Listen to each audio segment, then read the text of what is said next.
So when we talk about classification, most of these steroids, and we have said from zona fasciculata, are glucocorticoids, mainly cortisol, and they raise levels of glucose in blood, and they raise energy output in the body. Then the other class is mineralocorticoids, and that is mainly aldosterone. That is hormones of zona glomerulosa. That is mainly one hormone, aldosterone. So in synthesis, we'll find out how aldosterone is synthesized, how it is different from cortisol. And the main difference is just because of one enzyme, the 18 dehydrogenase, that is in the cells of, what's the time?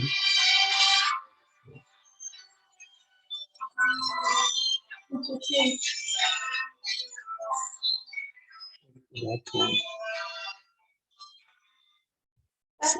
So that the mineralocorticoid aldosterone, which is produced by zona glomerulosa, has mineralocorticoid action.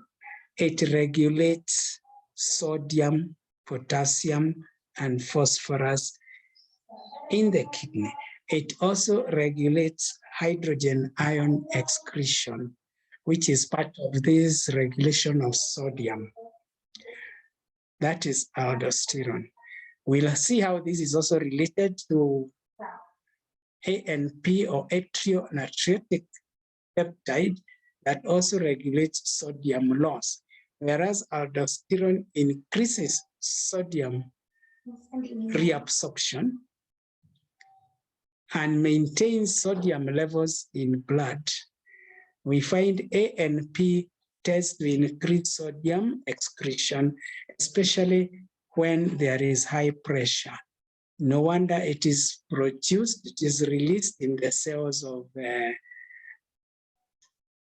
atria, of the cardiac atria, so that they sense intracardiac pressure and they sense volume and sodium, and therefore they go to the renal tubules and cause loss of sodium, opposite of aldosterone. So the effect is not very much compared to aldosterone. Aldosterone is a significant effect of sodium reabsorption, which of course is followed by water reabsorption. So it tends to raise volume, blood volume, and can actually cause blood pressure, so that we shall actually find abnormalities of aldosterone or too much aldosterone release is associated with hypertension. And Conn's syndrome, which is the main syndrome of too much aldosterone or hyperaldosteronism, the main feature is hypertension, is because of too much of aldosterone. However, we can also have lack of aldosterone or deficiency of aldosterone. Then you'll be having hypo or reduced blood pressure. And we'll see that when we look at the other abnormalities. But this is a class of steroids, the mineralocorticoids, aldosterone from zona glomerulosa. However, when you look at all the steroids, even cortisol, estrogen, testosterone, all of them have a little bit of mineralocorticoid effect. All of them affect sodium loss and potassium, sodium reabsorption and potassium loss, and they affect blood volume. That is how they affect blood pressure. That is why when you are told that people who are on estrogen for contraceptive or estrogen for other reasons, people who are on cortisol for hypersensitivity reactions, the danger is they might get high blood pressure because of increased volume, because of sodium reabsorption, and also because they have vasoconstriction effects.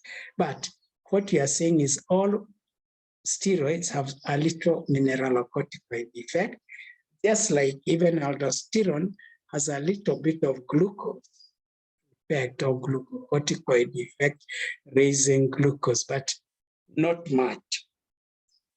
The third group of steroids are the sex steroids.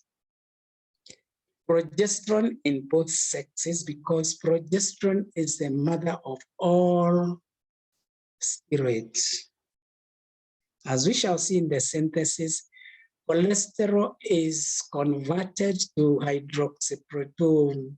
pregnenolone and progesterone, and this progesterone is what goes downwards by beta dehydrogenation, 3-beta dehydrogenation, and much more goes horizontally across by putting 17-alpha hydroxylation.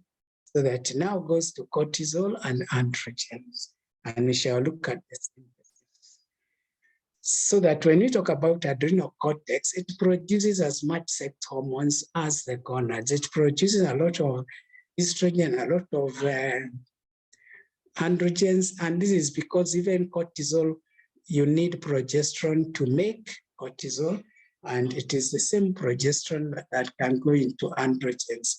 So when we talk about syndromes, or rather when we talk about defects, where you are going to have cortisol abnormalities, be it hypercortisolemia or hypocortisolemia, it's going to also give us hyperandrogens, too much androgens. So we'll be talking about androgenization or masculinization in these disorders because of role progesterone plays in synthesis of cortisol. If cortisol cannot be produced, but you have the intermediates like the 17-alpha progesterone and others, you find they will now be converted into androgens if they cannot be converted into cortisol. So that is the third group. So we have glucocorticoids, mineralocorticoids, sex steroids. However, in the categories of steroids, we also include cholesterols. We include the cholecalciferols. Cholecalciferols are the vitamin B series, and whose precursor is also cholesterol. The only difference, as I will show you when we come to the diagram of synthesis, is that the third ring in this cholecalciferol is not closed. So they are sterols. They have an extra OH. They are sterols and not steroids. But because they come from the same cholesterol, they are lipid hormones, and they can also undergo some similar metabolisms as steroids. We group them, or we put them together with steroids when we talk about lipid hormones. Remember, we also have some other lipid hormones which are local hormones like prostaglandins, prostacyclins, but we'll not include them here. We'll talk about them elsewhere. So basically, these are the functional classifications of steroids produced differently in different organs. They are produced in the adrenal cortex, where I told you most of the production is cortisol, and it's because there is 17-alpha hydroxylase in zona fasciculata. Mineralocorticoids, I have told you, are mainly produced in the zona glomerulosa, where there is an 18 dehydrogenase. The hormone there is aldosterone.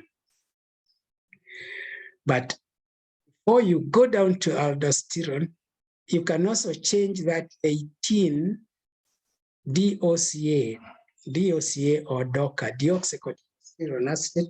You can change it to cortisol by 11 hydroxylation. That is at the carbon number 11, you can do a hydroxylation and you go horizontally to cortisol. So the same mechanism that produces aldosterone can produce some cortisol. So in all the synthesis we'll be talking about, cortisol is the main product of this synthesis. Cortisol is the main product in the middle, and at the other end, testosterone or androgens is the main product. And then from testosterone, you can synthesize estrogen by aromatizing ring A. By unsaturating ring A, you change testosterone to estrogen. So it is actually true that man may have been the primary organism, and then by just removing one OH from the man and saturating that bond, you now made the woman hormone estrogen. So instead of looking at removing one rib from a man to make a woman, you can also look at removing one hydrogen from testosterone to create estrogen in the gonadal system. And we shall look at that at the synthesis. And what we shall find when we look at all these as common, that both cortisol, aldosterone, and the sex steroids are produced in the same cells. They are produced in cells of adrenocortex and cells of the gonads. What differs is the distribution of the enzymes. And therefore, we shall look at the synthesis with an emphasis of knowing some of the enzymes. Enzymes that make zona glomerulosa produce a lot of cortisol. Enzyme that makes testes make more testosterone than estrogen. And the enzymes that cause ovaries to produce much estrogen and not androgens. Despite the fact that when you look at the cells inside before the hormones are released, all these hormones are full of progesterone, that is a precursor of the others, which is the mother of the other steroids. But this progesterone is not released into circulation until a time we shall talk about in reproduction that is called the secretory phase of a cycle. And that time now, progesterone is released into circulation. Again, during pregnancy, progesterone is released into circulation. Otherwise, when we look at synthesis, we find a lot of progesterone inside the cells of these glands. So, simplify the following diagram, we can look at steroidosynthesis in 3 directions. And that is what these arrows show. This is a simple way of looking at it, which will make you be able to understand this larger diagram. This larger diagram has got the details of the enzymes that move from one to the other. But when you look at it, you can look at it as 4 different systems, and then it will be easy to understand.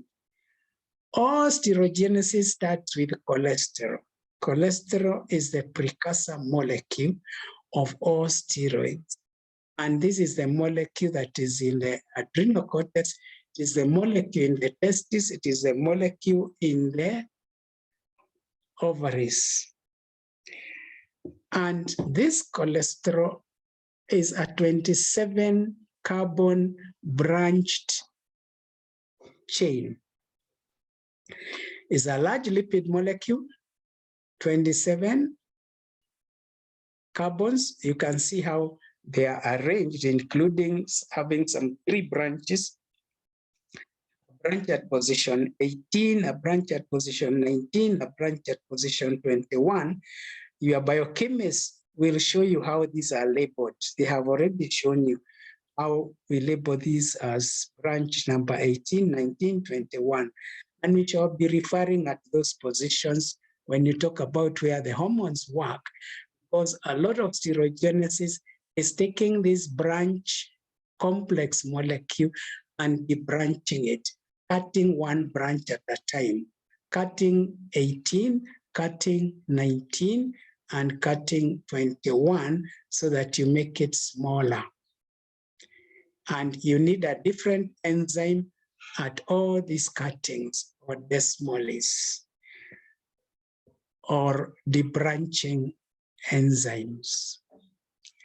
And you have 4 different directions you are going, like I told you. When you come from cholesterol, the first debranching you do, which is at position 23, you cut that branch at 23. So you are now left with a molecule of 23 carbons from the 27. And this 23 now becomes pregnenolone, which is in equilibrium with progesterone.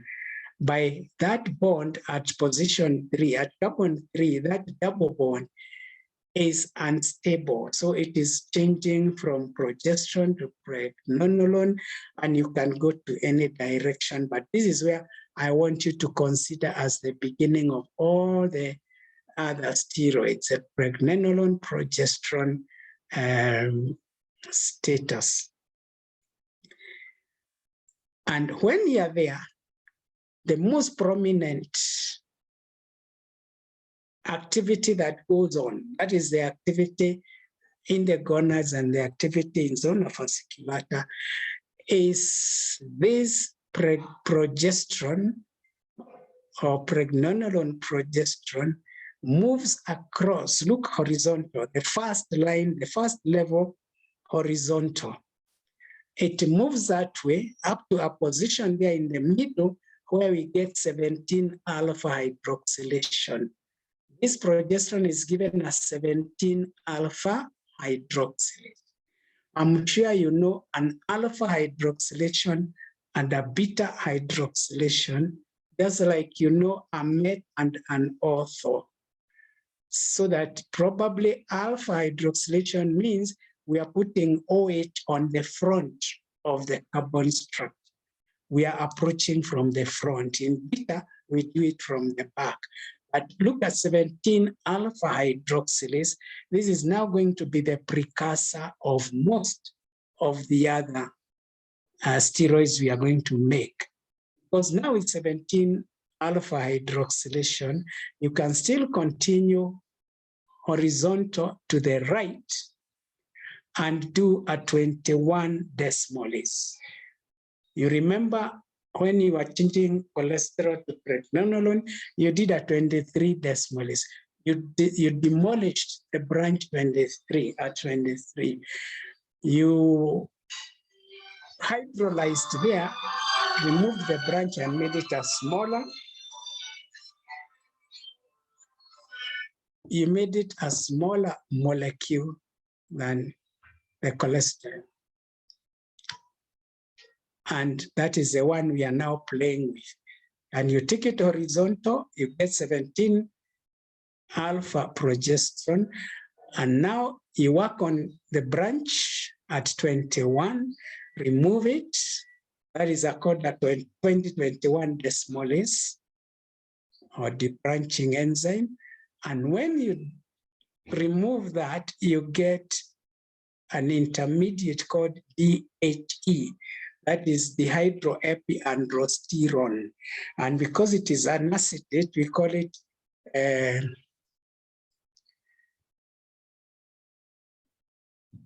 we call it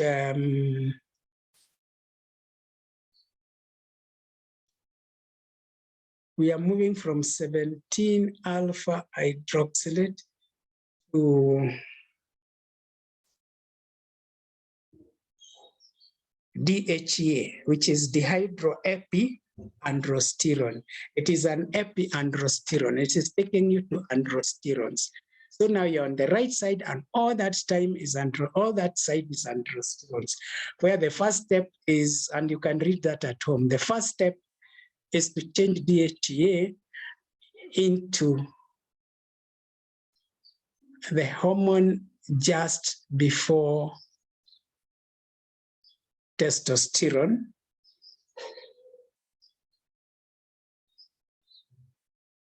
before testosterone, which is androstenedione. It has two ketones, androstenedione. And then from testosterone, you can now change testosterone directly. You are going downwards. Remember, we came horizontal from progesterone, pregnenolone, across horizontal to 17-hydroxy, and then horizontal to DHEA, and then DHEA, now you are coming vertically down. And we are going to call this the pathway number 2. The pathway number 2 is taking it from cholesterol, 17-hydroxylation, DHEA, and down to androgen. And now the androgen can be aromatized estrogen. And as I told you, to aromatize testosterone to estrogen, you take ring A, because if you look at the top diagram, cholesterol, it has A, B, C, D rings, 4 rings. So you look at ring A, and when you have testosterone, you saturate this ring. You take away hydrogens in ring A, and it becomes aromatic. It becomes like it has a ring in the inside. It has double bonds in the inside that make a ring. So it is dehydrogenated testosterone. And that is what we call estrogen. Of course, we go through estrone and whatever, but what we have here is beta-estradiol. Beta-estradiol is the general estrogen. 17-beta-estradiol is a general estrogen in the woman. And it is a product of this horizontal pathway going to DHEA and coming down testosterone and finally estrogen, estradiol. And we shall call that the pathway number 2. What are the enzymes there that are most important? Move from cholesterol to progesterone. You had 23 decimals of the branching enzyme of cholesterol. And then to make this progesterone into 17-alpha progesterone, you use 17-alpha hydroxylase. 17-alpha hydroxylase. So now you have a precursor for androgens, and it is the same precursor for cortisol, because from this 17, if you now go horizontally, you get cortisol by doing 11 hydroxylase and 21 hydroxylase. 11 alpha and 21 hydroxylation gives you cortisol of the 7. So we shall call that a pathway A. The first pathway is from 17-alpha progesterone downwards to make cortisol. That means by 21 hydroxylation and 11 beta hydroxylation. But it still remains at 23 carbon. But when you enter to the right, which is number 2, because this is number 1, it's the main pathway. When we went right across, the 23 was changed at 21, so it is now at 21 carbon structure. Unlike cortisol, which is 23 carbon. And this 21 will be broken down to 19 carbon structure. So that in androgens, we are talking about 21, we are talking about 19 carbon. And when you now aromatize ring A, you make estrogen and 18 carbon. So from cholesterol, which is 27, we have cortisol, which is 23, and we have androgens that are at 21 and 19, and then we have estrogens, which are 8. We are losing a carbon at every stage. And we have looked at pathway number 2, we have looked at pathway number 1, and now I want us to talk about pathway number 3. Pathway number 3 is when you are at progesterone pregnenolone, you come down vertically. Instead of going 17, because I told you zona glomerulus does not have 17 alpha hydroxylase. So it cannot go across, it cannot go horizontal. It comes downwards, vertical, by remaining the way it is, progesterone. But at position 3, you remove one oxo. You do 3-beta dehydrogenation. You dehydrogenate at position 3. And I told you beta means from the back. You do 3-beta dehydrogenation. 3-beta dehydrogenase, that is the enzyme. And so that brings you down to some substance called DOCA or DOCA, that is deoxycorticosterone. You have removed an oxy. You have removed actually an OH.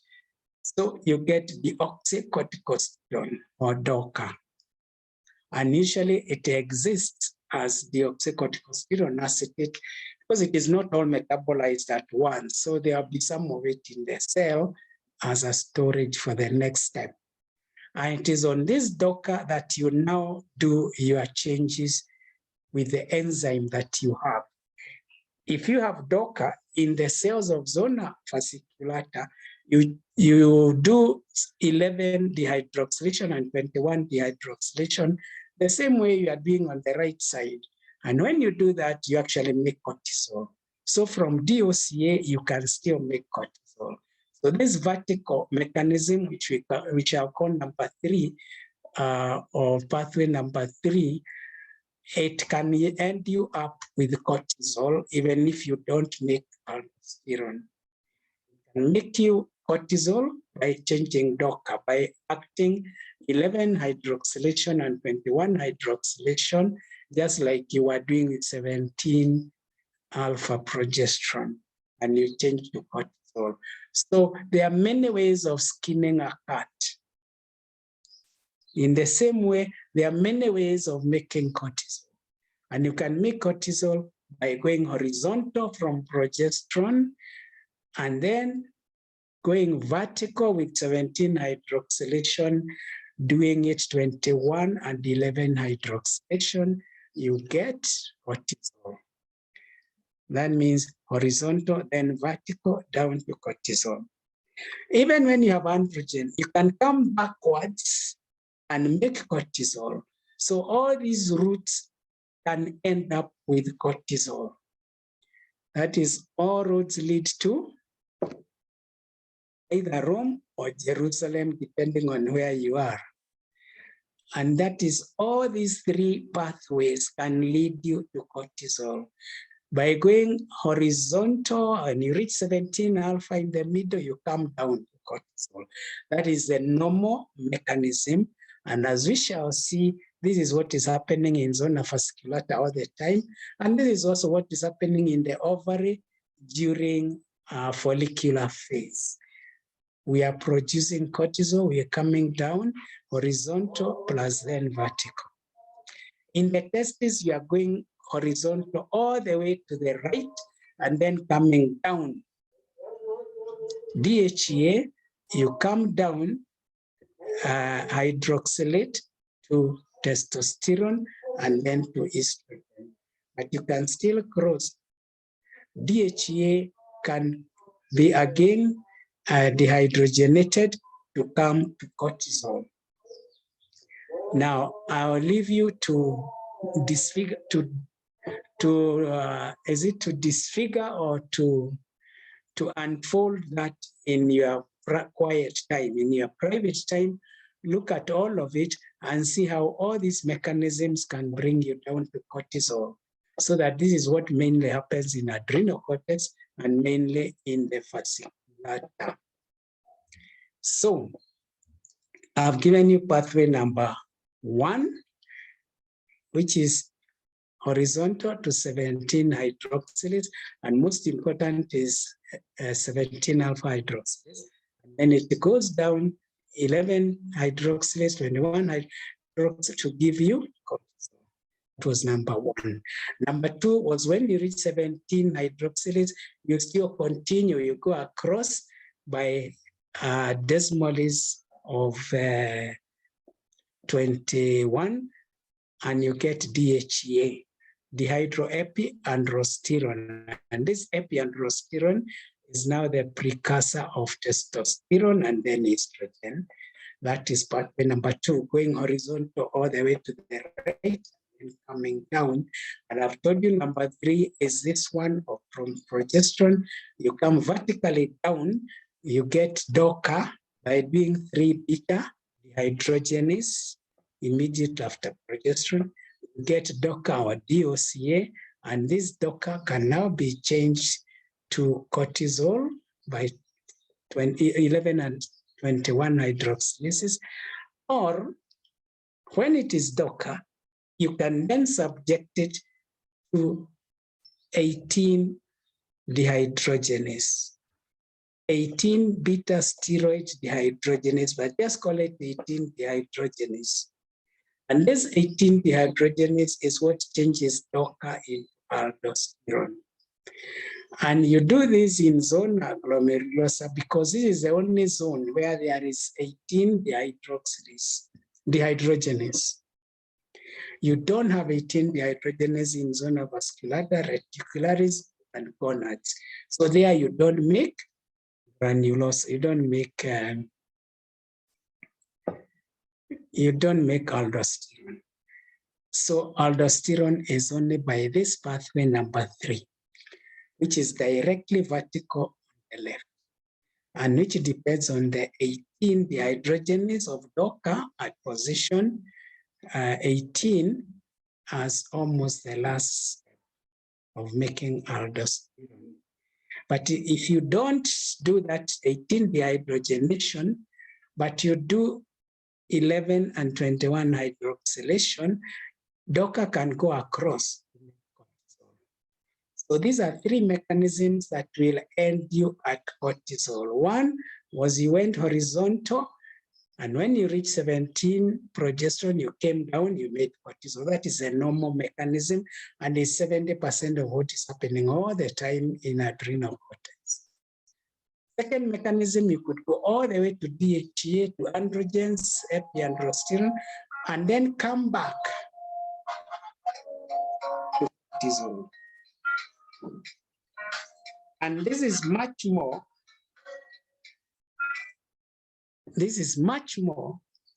in fetal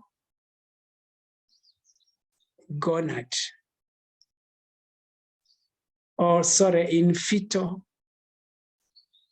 cortex, because it has 17 hydroxylase.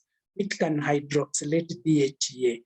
And when this DHEA is hydroxylated at position 16, it can now come back to be changed to cortisol, or it can be excreted as estriol, E3. So by looking at urinary estriol in the mother, you can actually see the activity of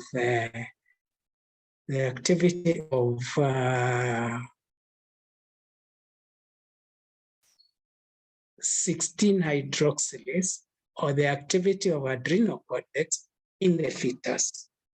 And that is a very, very important aspect we'll discuss when we are doing reproduction, and we shall just see how maternal fetal unit works. That you can actually have an enzyme process happening in the mother.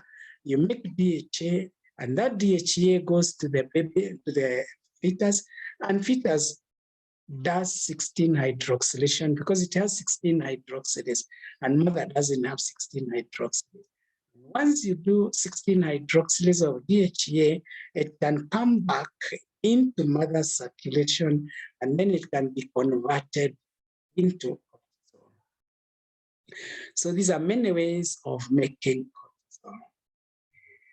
But I want you to learn the 3 pathways that we talked about and memorize the enzyme involved.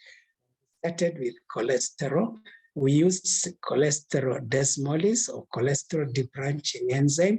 We got pregnenolone progesterone. Those are two unstable molecules in equilibrium.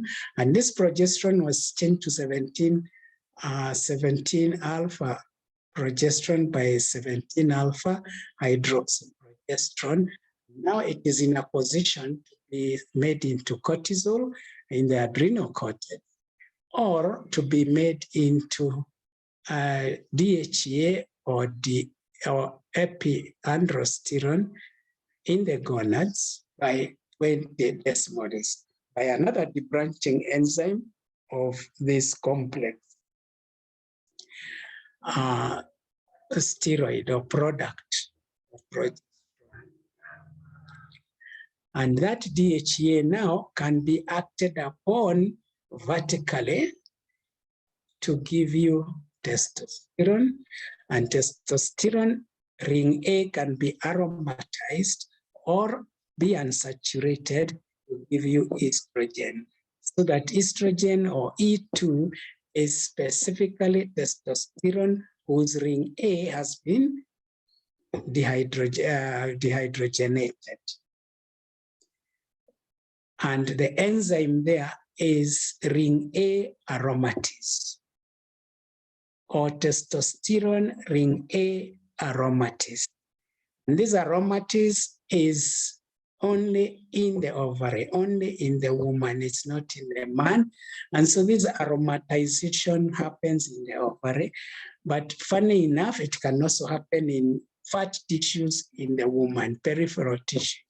You can get aromatization because this enzyme is there, the aromatase, and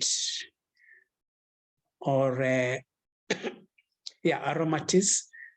And in man, testosterone, instead of being aromatized to female, to estrogen, it can also be changed to dehydrotestosterone by alpha reductase, an enzyme alpha reductase, which is in circulation and in target tissues, and it changes testosterone into dehydrotestosterone.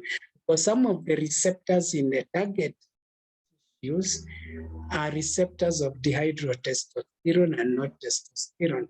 So even when we come to actions of testosterone, we'll find testosterone has many, many actions everywhere, including metabolic actions on glucose and lipids.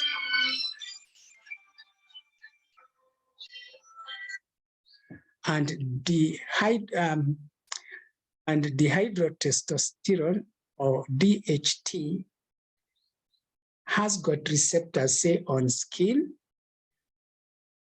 on hair follicles, and secretory glands, so that a lot of changes that occur in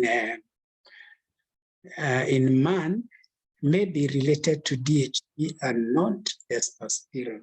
So we shall need that enzyme in some cells, the 5-alpha reductase, and we shall need the receptors and the enzymes, the alpha reductase. So basically, this diagram shows you steroidogenesis, and you need to study it. You need to know the 3 directions. Even if you don't remember everything, at least you need to remember the position of cholesterol, the position of progesterone, the position of 17 alpha progesterone, and then after that, position of DHEA, testosterone, estrogen. And from 17 hydroxyprogesterone, you need to know the position of cortisol. On the other side, from progesterone, you need to know the position of 3-beta steroid dehydrogenase, the position of aldosterone at the bottom. But in between, you have a docker, which can also translate into cortisol by 11 and 21 hydroxylation by going horizontal. So you have vertical directions and horizontal directions in steroidogenesis that ends you up in any one of the 6 or 7 steroids we are going to be discussing. So this may look a complex diagram, but the fact that it gives you colors to show you the zones where you are in the synthesis. For example, the yellow shows you precursors. It shows you progesterone and 17-alpha progesterone. Then the blue on extreme right shows you androgens, especially DHEA to testosterone. And the blue-green at the bottom shows you cortisol, the main purpose of this chart. And towards the right corner, a small part there shows you aldosterone. So that's what you need to know: cholesterol, progesterone. Then you go complete right, you go to androgens, and you go complete down on the left, and you go to aldosterone or mineralocorticoids. And somewhere in the middle is where you get cortisol, and many of these pathways will lead you to cortisol. So these cells are mainly synthesizing cortisol all the time and releasing it into circulation. And then we shall now see the properties of cortisol, actions of cortisol. But a question I'm going to ask you is, where does cholesterol come from? Because you have seen you must have a lot of cholesterol in adrenal cortex, a lot of cholesterol in the gonads. Where does cholesterol come from? We have two sources of cholesterol, like you all know, and one of the most famous is dietary cholesterol. We eat cholesterol. You remember when we talked in first year in your third lecture in medical school, we said the cell membrane of man is fortified with, who can remember? Is fortified with what? With cholesterol, isn't it? Animal cell membrane has a lot of cholesterol, is what fortifies it. Whereas in animals, it is fortified by steroids.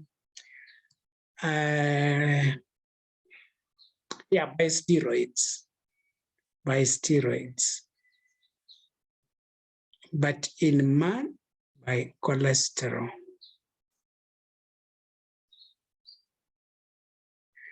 And therefore, when we eat animal products, cell membranes of animals, be they goats or fish or insects, we eat a lot of cholesterol. And that is why we'll be talking about cholesterol another time, not in this forum, the importance of cholesterol and the different types of cholesterol. Because cholesterol are lipids, and we have high density, we have low density, they are lipoproteins, they exist as lipoproteins, and you need to know the difference. So a lot of cholesterol is dietary cholesterol. But you see people now telling you not to eat cholesterol fats or not to eat cholesterol. If you don't eat cholesterol, you will not have precursor of lipid hormones. You will not have precursor of steroids. You will also not have components of your cell membrane. So the body isn't so stupid.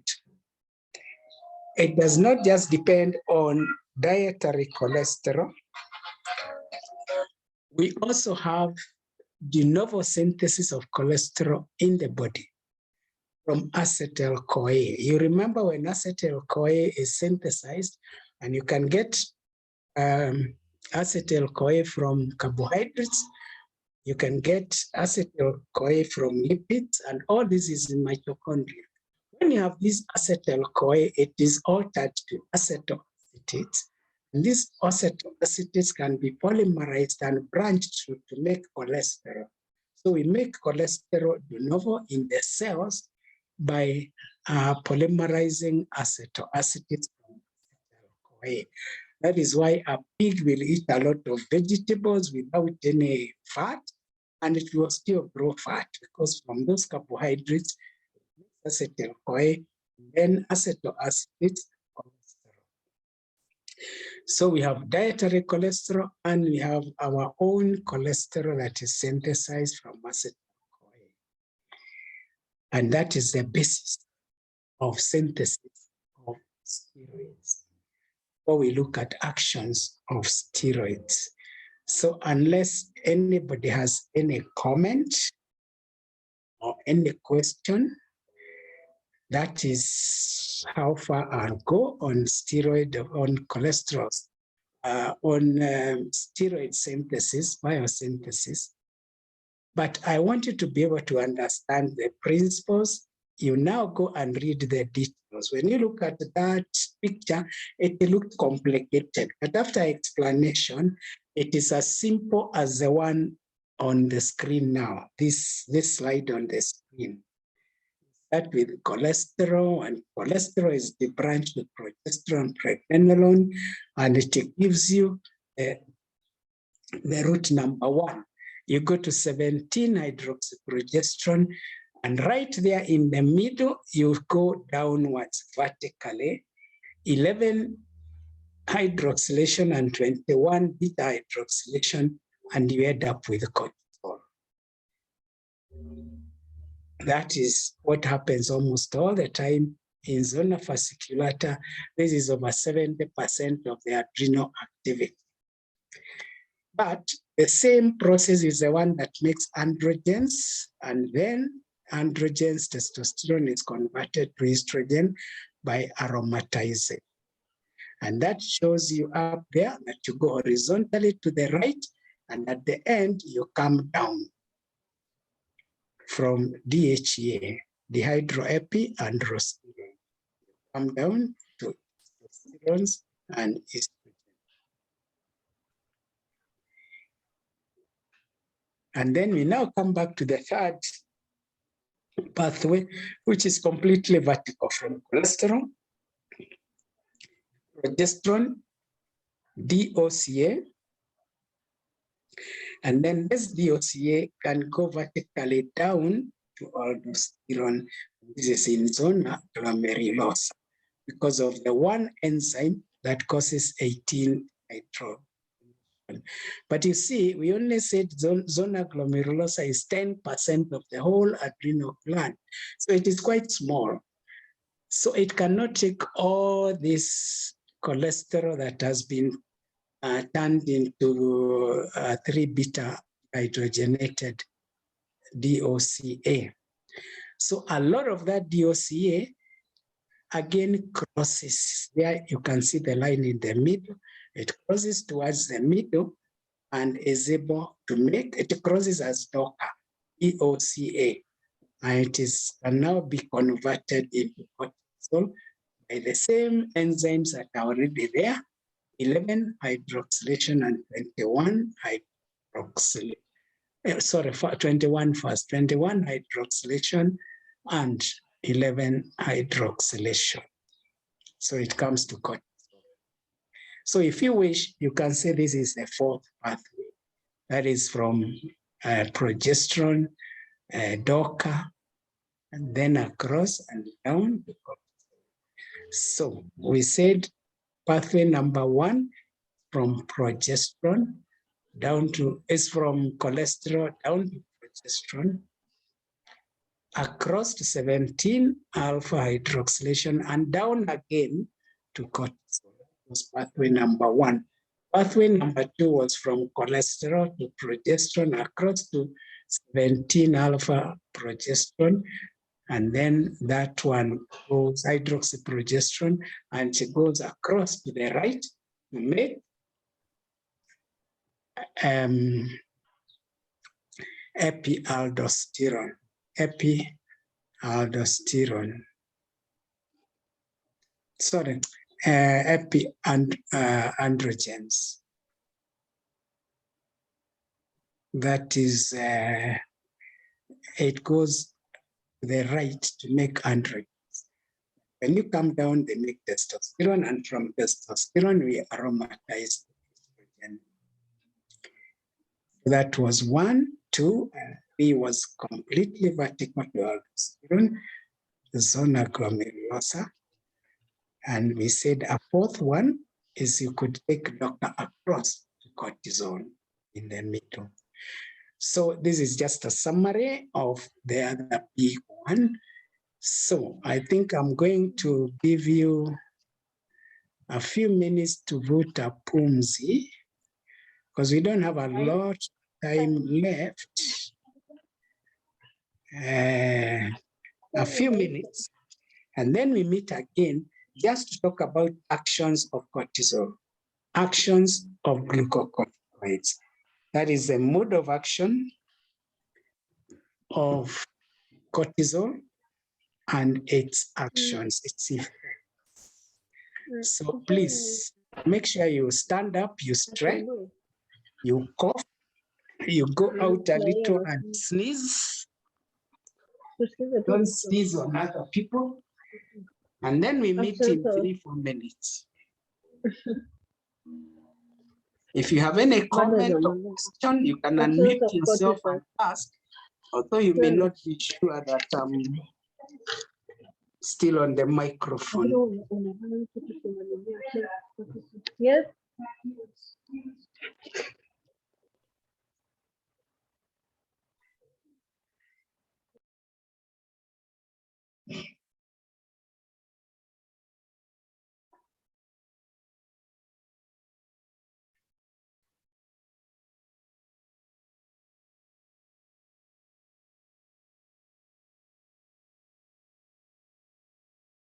Oh, drink some water.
Yes, I think you are back. Good afternoon. Please unmute yourself and answer so that I can know we have a few people. Good afternoon. I know some of you may have gotten bored to sleep, but try and struggle a little. Wake up. We have 10 minutes just to discuss about the actions of glucocorticoids. I know we took long about the synthesis and chemistry of steroids, but what you're going to find out in all your journey in medicine is that it is very important to know about the steroid interactions. Because if you don't, there are many things you will not appreciate and you will not understand. And you need to understand that steroids is one large spectrum of hormones with a lot of interaction. A lot of things have to work together. And even when we come to issues like reproduction, we come to ovulation, we come to maintenance of pregnancy and all that, a lot depends on interaction between the glucocorticoids and the sex steroids, especially progesterone. They do work together so much, those plus insulin.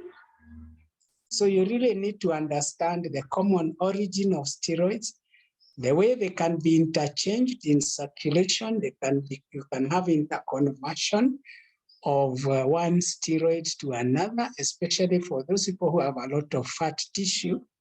A lot of lipid hormones can be metabolized and exchanged and transfers done, so that already you have a lot of estrogen, and if you have a lot of fat, you find a lot of androgens and a lot of glucocorticoids can be changed into more estrogen in that fat tissue.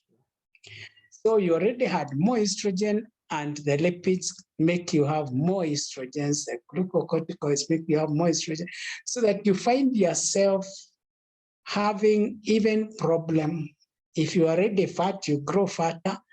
If you have got more circulating estrogens, steroids, and finally it interferes with your ovulation.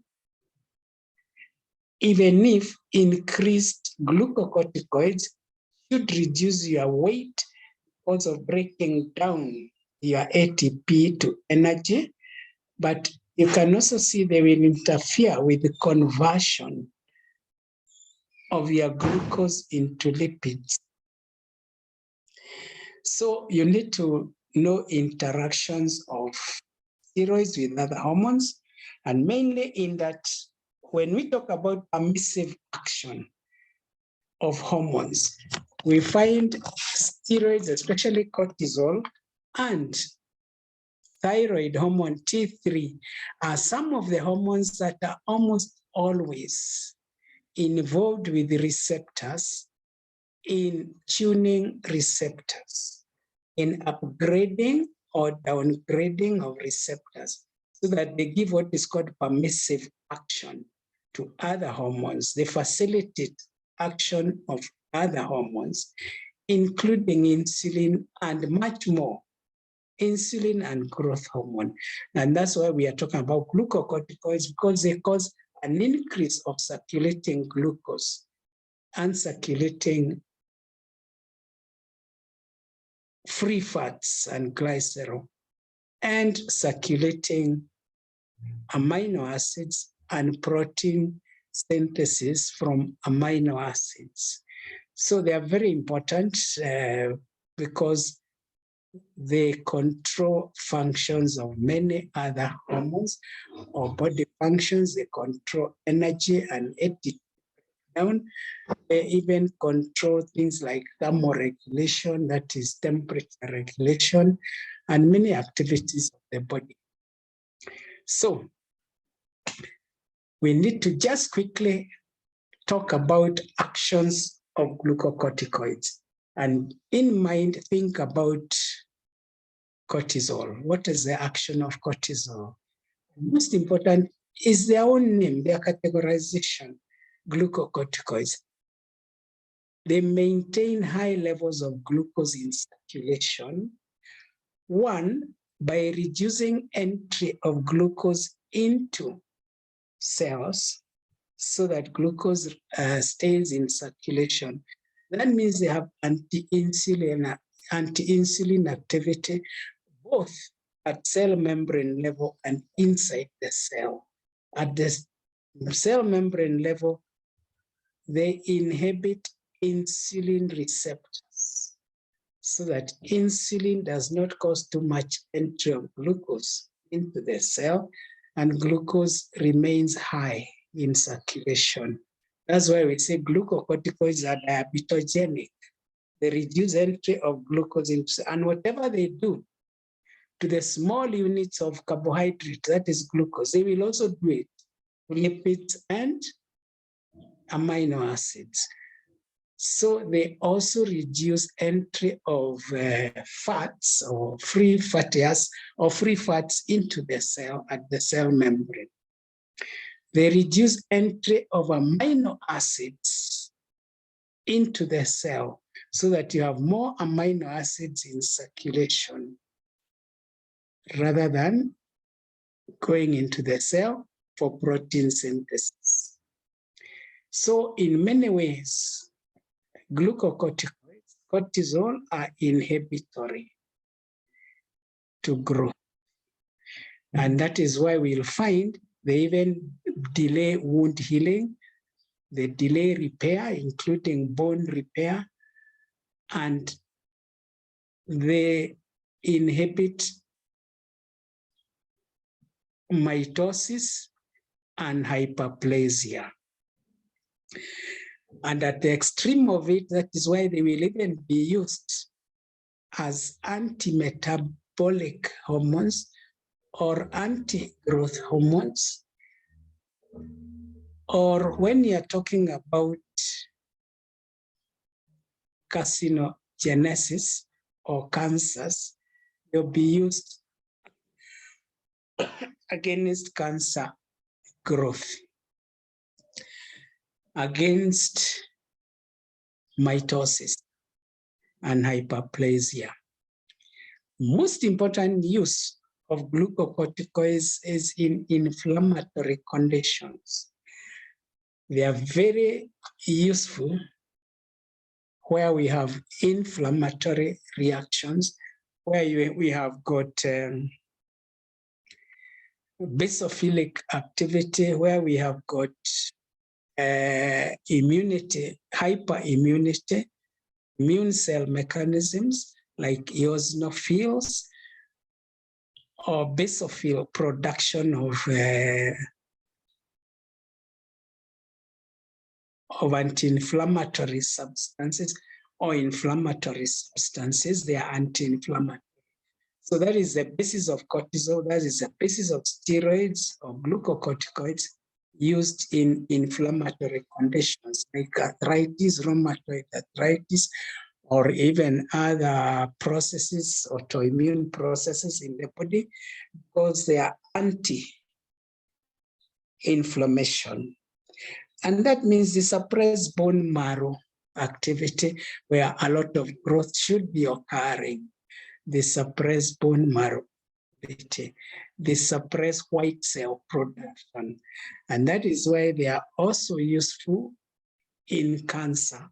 In fact, some of the earliest cancer-fighting drugs that were used were steroids.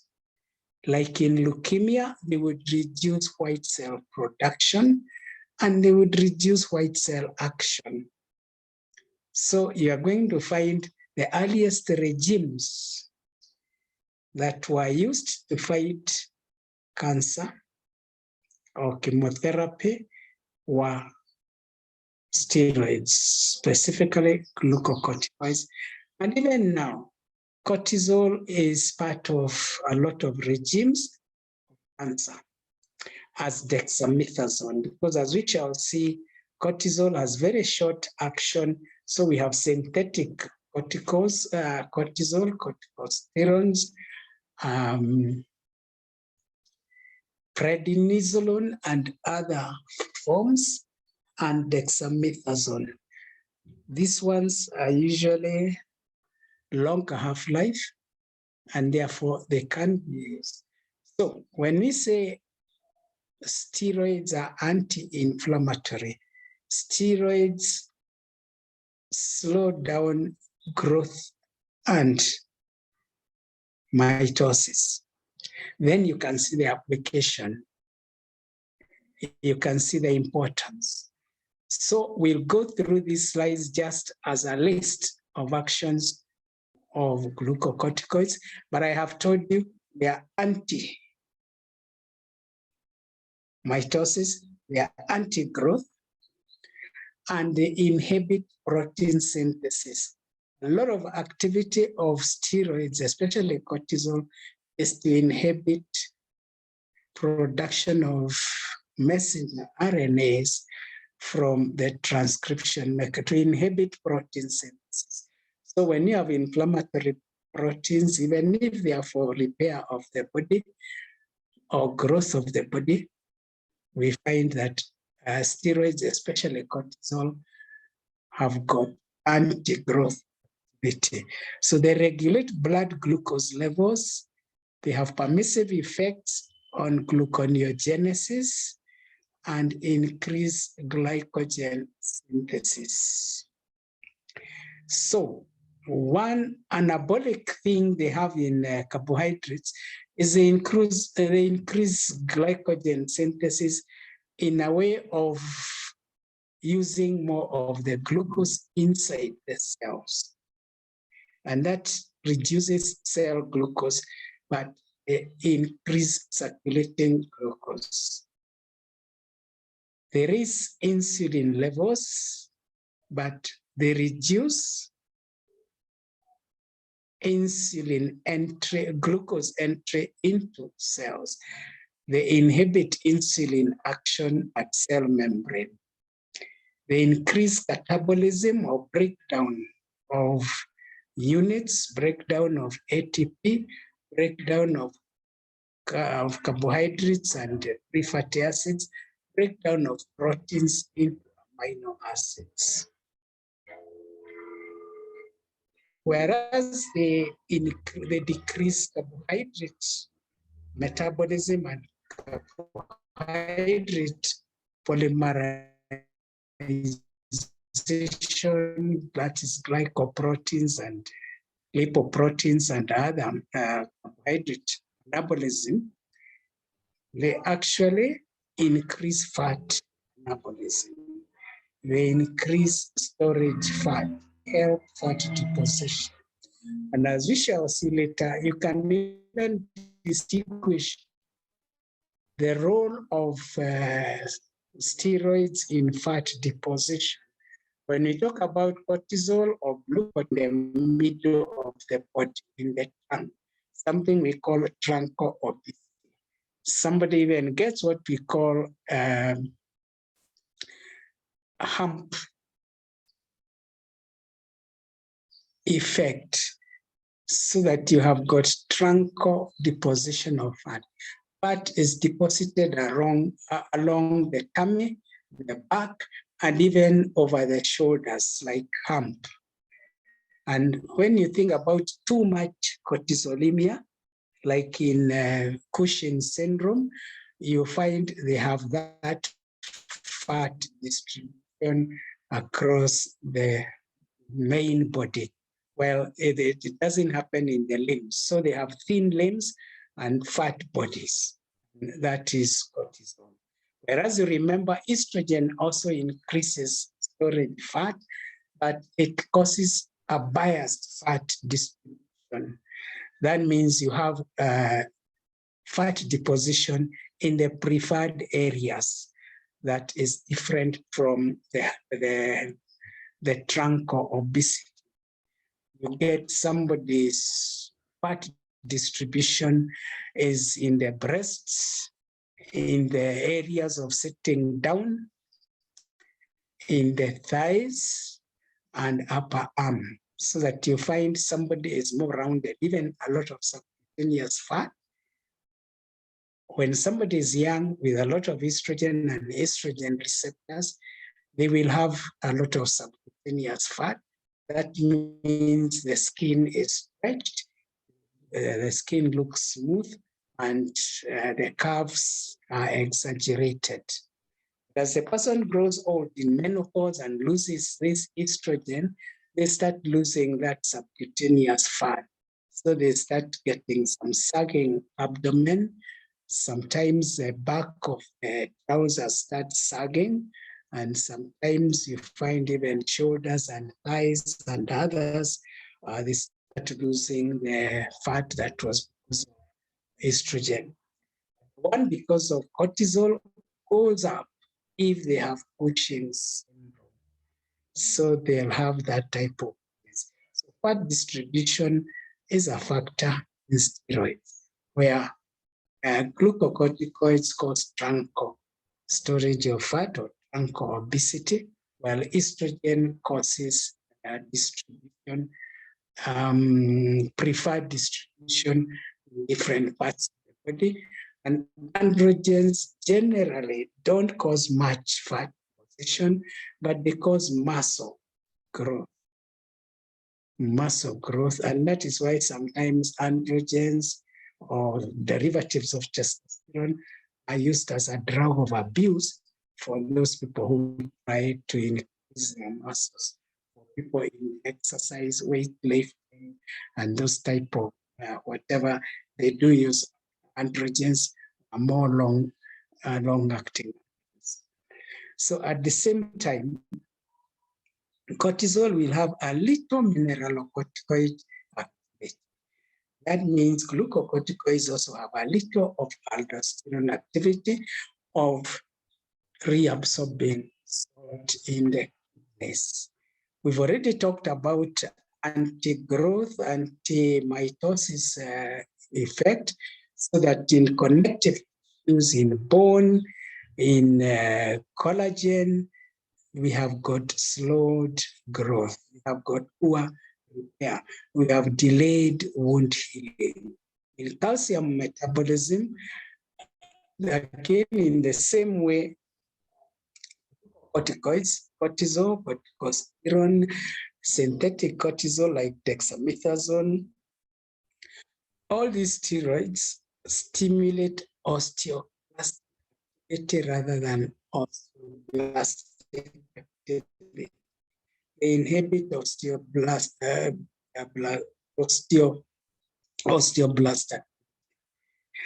So you get the wearing out of bone, you get osteoporosis, loss of calcium from bone, and bone repair is inhibited, slowed. Osteoblasts are slowed, because you know osteoblasts are the ones that imbibe a lot of the calcium. They are the ones which add calcium onto the osteocytes, and you can see steroids are anti-growth and they're anti-bone growth. They reduce intestinal calcium absorption because generally they will reduce calcium in circulation, and they will reduce glucose in circulation, and they will reduce lipids and amino acids in circulation. They stimulate parathyroid hormone release, because remember we said parathormone is a hormone that causes osteoporosis of bone. It removes calcium from bone and puts it in circulation. Parathormone's job is to keep circulating calcium high, even if it means removing it from bone or absorbing it from the intestines. So you find that steroids will reduce absorption of calcium in the intestines, and it will stimulate hormone release so that more calcium will be released from bone into circulation. So it increases calcium in circulation, but at the same time, increasing calcium excretion, urinary excretion, and decreasing reabsorption of phosphates. Because like I told you, as you lose sodium, you also reabsorb potassium. In the same way, if you lose calcium, you reabsorb phosphates. So here, cortisol increases calcium excretion. That means increases calcium loss because cortisol is anti-growth, but it decreases reabsorption of phosphate, just to be opposite of what calcium and parathormone will be doing. Now, it maintains cardiovascular function mainly in two ways: increasing the cardiac output. That means just like the muscle activity, Remember, cortisol is one of the hormones that are used by the body to react to stress, to respond to stress. So when you have got a stress in heart rate and in cardiac output, you increase cortisol, and cortisol helps cardiac output go up, and it also helps heart rate to go up. In fact, as we shall see, the two main drugs you use, or the two main preparations you use in a challenged heart, in cardiac failure, will be from adrenal glands. Adrenaline to increase the heart rate and increase the muscle contraction, heart muscle contraction, and cortisol, which also will do the same. So that usually you give an injection of adrenaline to bring back a heart rate that had even gone and to increase heart rate that was falling. But at the same time, you need cortisol to increase the heart contractility and increase breakdown of carbohydrates into ATP, glucose in the heart muscle into ATP. So the two work together. It has permissive effect on pressure hormones and increases sodium retention. So not only does it increase sodium reabsorption, as it increases phosphorus excretion, it also tries to increase the sodium retention already in circulation. It affects behavior and cognitive function. That means cortisol or glucocorticoids are essential in brain function. They are essential in permissive action of neurotransmitters. When we come to talk about neurotransmitters in the brain, their function is promoted or facilitated by cortisol. While you remember, it is usually inhibited by adrenomedullary hormones, by catecholamines. In fact, dopamine, you remember, is a well-known inhibitor in CNS, even in hypothalamus, but cortisol is the opposite. And we have already talked about the immune mechanism, about how they are anti-white blood cell production and anti-white blood cell action. So those are the effects on the immune system, and therefore many times they are used as agents of autoimmunity. So compare effects of cortisol with effects of aldosterone, and you see aldosterone is mainly to increase sodium reabsorption in the distal convoluted tubule and the same place where vasopressin, but acts through different mechanisms in the principal cells. You get reabsorption of sodium. It increases potassium secretion as an exchange. As sodium is reabsorbed, potassium is lost. So that is why you have to be careful if you are treating somebody with aldosterone for high blood pressure by making them lose a lot of their sodium and water. Usually you have to, or by making them reabsorb sodium and water, many times you may have to give them potassium. Used to be given something called slow K, which was potassium, so that as you give more aldosterone, you lose more potassium. And therefore, you need to replace potassium. Today, we have different mechanisms because most times aldosterone will be given together with other hormones or other agents that balance the potassium. Aldosterone increases hydrogen ion secretion in the intercalated cells of the tubule. So aldosterone, the main thing it causes sodium reabsorption. It maintains sodium and blood volume. But at the same time, it causes potassium and phosphorus excretion or loss. And it also causes hydrogen ion loss, which means it tends to prevent acidosis. Because as you lose more sodium, you could compensatorily reabsorb hydrogen ion. You remember that sharing of the sodium within the sodium pump.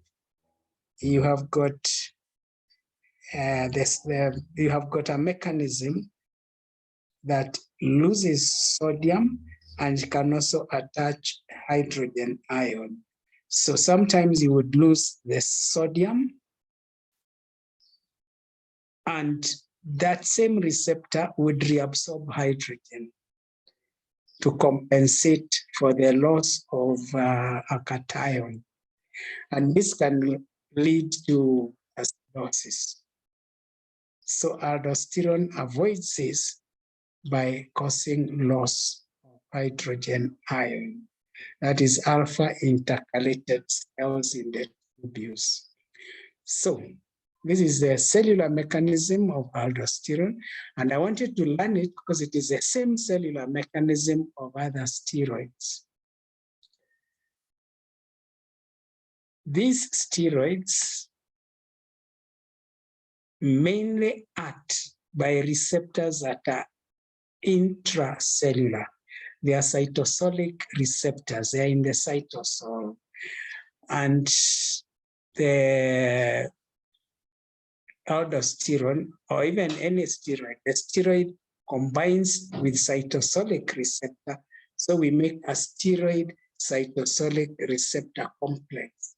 Now this complex becomes the receptor at the nuclear membrane, so that they act as a nuclear membrane to change inside the cell and to be able to enter the cell, and they have receptors on the DNA itself. So that this is where they cause inhibition of messenger RNA production. So they directly inhibit messenger RNA production. They inhibit protein synthesis inside the cell by a DNA mechanism. There are mainly two hormones that have this type of action. That means they enter the nucleus and they work directly on the DNA itself, on prescription through transcription factor. This is the steroids, usually by inhibition, and T3, thyroxine, also acts on the DNA, and that is usually excitatory. While steroids is facilitatory. So I want you to go and read and summarize actions of cortisol in the body, remembering it is a glucocorticoid, but it has anti-growth factor effects, anti-inflammatory, and its main job is to keep glucose in circulation, but at the same time, it increases free fatty acids in circulation and increases amino acids in circulation, being anti-protein synthesis. A lot of its action is inhibitory through the DNA, through transcript. That is cortisol, that is glucocorticoids. Please go and learn about them. Also look up what we have said about aldosterone, which is mineralocorticoid, and androgens and estrogen and progesterone. We'll have a time to discuss their effects, even as we go to production, even as we go to hypothalamic, gonadotropin, gonadotropin. Otherwise, today I wanted you to mainly look at hypothalamic, hypophyseal, adrenocortical action, adrenocortical axis, adrenocortical function. Therefore, from there, you can now look at the pathophysiology of the adrenocortical, pathophysiology of adrenocortical axis. That means if we have too much cortisol, if we are producing too much glucocorticoids, which is the commonest abnormality of steroids, and it's called the Cushing's syndrome, what we are doing is we are causing a very high level of glucose in circulation all the time, so it is diabetogenic. So that steroids are diabetogenic, especially cortisol is. Other deficiencies are like aldosterone deficiency, and in that case, we get low blood pressure. We don't have enough sodium, so we have low blood pressure. It's syndrome we call sodium loss. We have a problem of sodium loss. And the other complication of steroids, of not making enough cortisol, is that you are left with a lot of precursor in the cells. You are left with a lot of 17-alpha progesterone, hydroxyprogesterone in the cell, and all this alpha progesterone proceeds onto the second mechanism we saw. They make androgens, they make DHEA, or they make androstenedione, and therefore testosterone, and so they cause masculinization. Especially in girls, they cause masculinization. In boys, they cause virilization, which is just the exaggeration of the male organs or the male whatever is regulated by the hormones. And virilization is not normally a cause of too much worry, because a lot of it is enlarging organs, which many people won't complain, but masculinization is bad because it causes almost something like ambiguous genitalia or some pseudo-hermaphroditism. And now I want to leave you with this diagram, this graph. You go and read it slowly. We'll look at it again. There's something I was trying to explain to you. I hope you got it. In that we have a diurnal rhythm of secretion of cortisol or glucocorticoids. That means glucocorticoids mainly increase the secretion of adrenocortex, mainly increases with time, with a rhythm, a diurnal rhythm. A lot of it being produced early morning, like 7 a.m., 8 a.m., when one is preparing for the difficult day, because cortisol is for stress, for responding to stress. So a lot of it is done in the morning. You can see the red line at the bottom. Generally, you don't need much at night, especially after midnight. So very little is produced after midnight. And that is why even when you want to do challenge tests for cortisol, we usually take midnight blood at night and look at the amount of cortisol in it and compare with the morning. Morning, it's very high. You can see the curve. But something curious is that we also have another peak at 4 p.m. That means towards the end of the day, like now, you are tired, you are stressed, you need a little bit more energy. You need something to be broken down. So the adrenal cortex produces more cortisol so that the cortisol can increase your glucose levels. Probably this 4 p.m. rise is also due to the reduced glucose in circulation now, which is detected in the hypothalamus, and therefore CRH increases. That increases ACTH. The ACTH increases cortisol.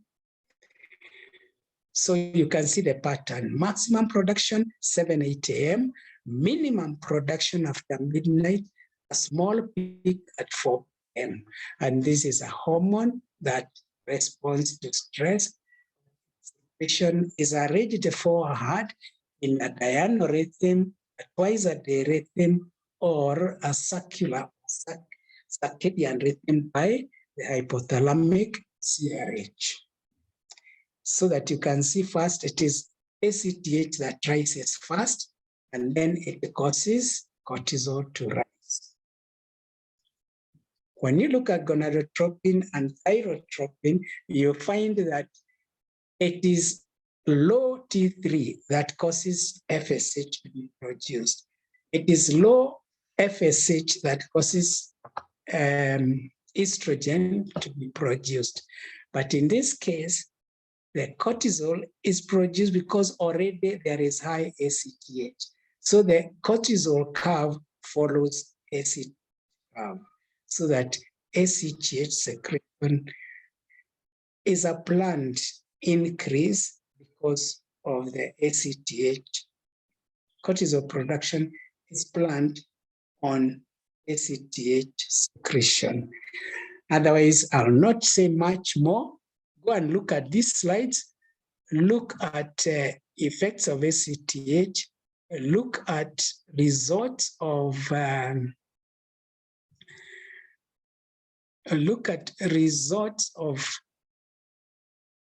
hypersecretion and hyposecretion of the adrenal cortex.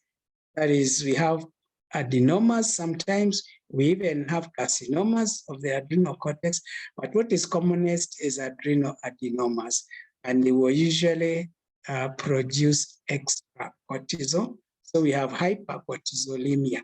And I told you, hypercortisolemia, the commonest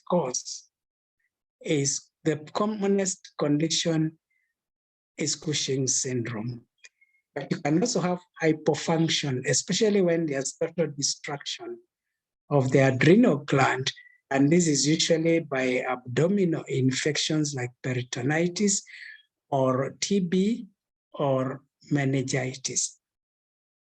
Meningitis or meningococcal infection is important in that it even causes a unique autoimmune destruction of adrenal gland. So you get a total adrenal failure. And this disease is called Addison's disease. When you have a total adrenal failure because of destruction of adrenal glands. We shall see the features of Addison's disease.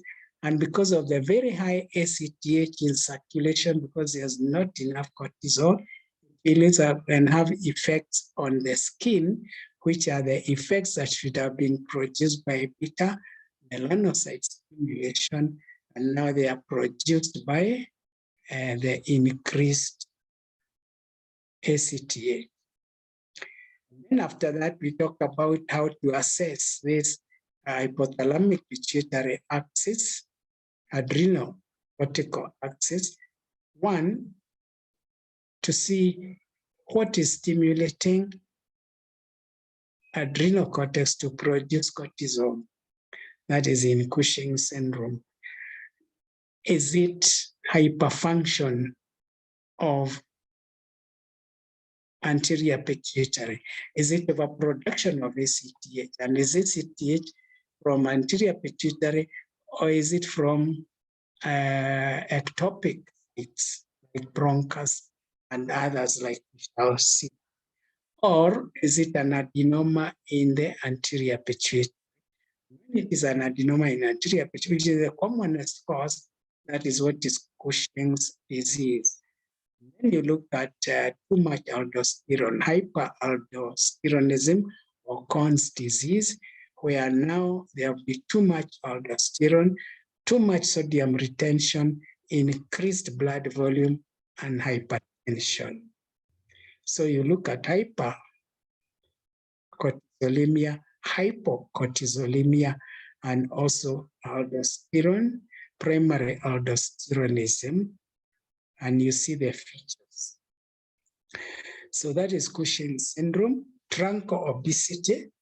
Remember, if this was too much estrogen, like an estrogen producing adenoma of the ovary, you will not have this woman having too much weight on the tummy, and yet very small shoulders and arms and very small thighs.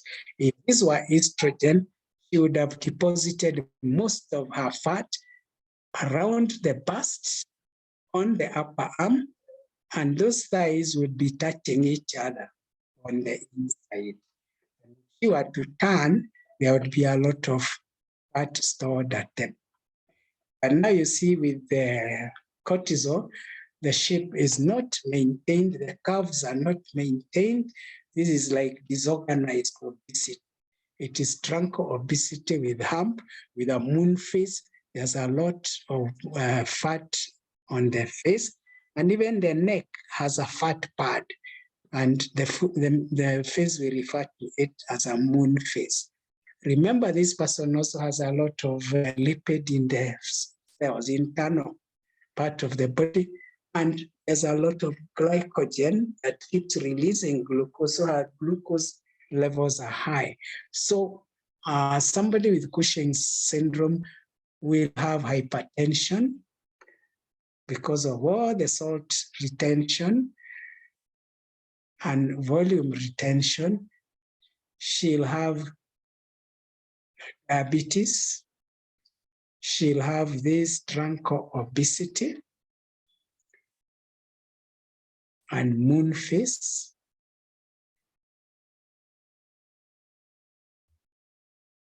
But also it affects her brain. She's likely to be depressed, sometimes very much depressed. Sometimes we refer to it as myxedema madness. Myxedema because they have edema on the legs where the skin is thickened. And the skin sometimes has hemorrhages because of poor healing of wound and because of tearing of the ligaments under the skin. So she has marks on the body. And on the abdomen and upper arm, she has striae or marks, lines or marks. You remember when you are pregnant or you have given birth or you are fat for nothing, you find you have some white stripes on the abdomen, on the shoulders and other areas like behind. White lines. And these lines are called stretch marks. They are because of stretch of skin. So the tissue, the fascia under the skin tears. So the white we are seeing is lack of pigment skin. We are seeing the tears below. Now, these ones also will be tears, but you can see the blue of the blood below, the capillaries. So in somebody who has got stretch marks because of change of weight, like after delivery, what they have are called the linear alba, linear albas. That means white lines. And specifically for pregnancy, we call them linear gravidara. But linear gravidara sometimes are dark and midline, and they are prominence of the midline in the abdomen. So we have linear gravidara, we have linear albus, and this person with Cushing's syndrome, their lines are purple, because you can see the blue blood of capillaries, venous capillaries. So they are called linear papurae. Papurae means purple. So all these are features of Cushing's syndrome. Stretch marks, bruises on the skin, moon face, trunk or obesity, depression, diabetes, tension. But in medicine, when we say a syndrome is three things that always come together. They don't tell you the cause of the disease. They all come together, and they could be because of different diseases. And what we take here normally is hypertension, trunk or obesity, and hirsutism. They have hair on their face. They have a beard. And this is because of the excess androgens, but at the same time, a problem with the hair receptors on the face, so that they respond to androgens. So if somebody has hypertension, trunk or obesity, and hirsutism, we call that Cushing's syndrome. But you see, it has all these others. We'll talk next time, because when Cushing's syndrome is because of an adenoma in the anterior pituitary. When we do scan and find the cause is adenoma of the anterior pituitary, that is corticotrope, then it is referred to as Cushing's disease. So you must differentiate between Cushing's disease and Cushing's syndrome. Cushing's disease is only because of the adenoma. Cushing's syndrome can be that this person is taking steroids, exogenous steroids, is receiving exogenous steroids for some reason, even for some inflammatory disorder like rheumatoid arthritis or a heart replacement or other replacement. Another common disorder would be adenomas of the adrenal cortex. If somebody had an adenoma of adrenal cortex, and also get Cushing's syndrome, and we shall not call it Cushing's disease, we shall call it Cushing's syndrome, because Cushing's disease will only be when the adenoma is in the anterior pituitary. We also have people who have some of these features, but they actually do not have pituitary disorder or anterior or adrenocortical disorder.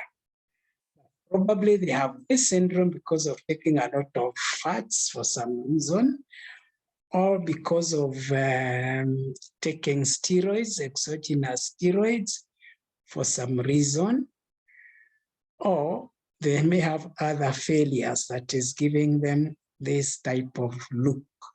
When somebody has that, they are said to be Cushingoid.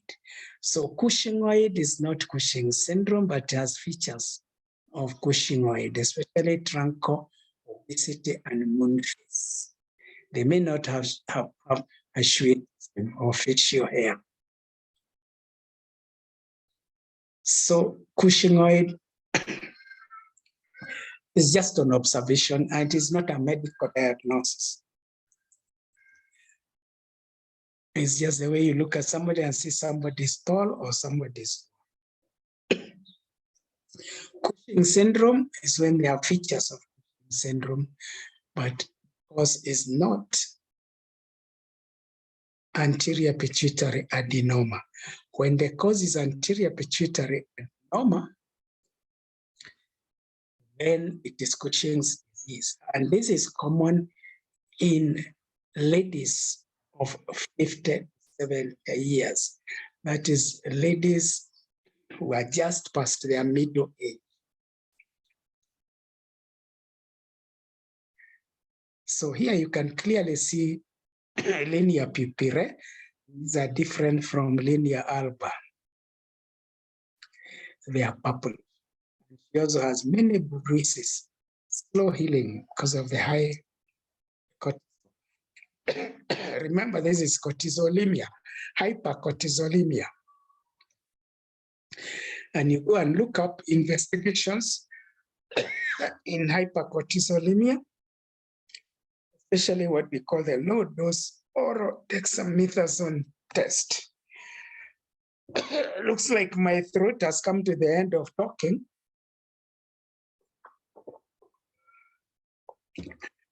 So those who would like to stop, I think we shall have to stop. We don't have an option. But please go and look. We may not have to go through everything.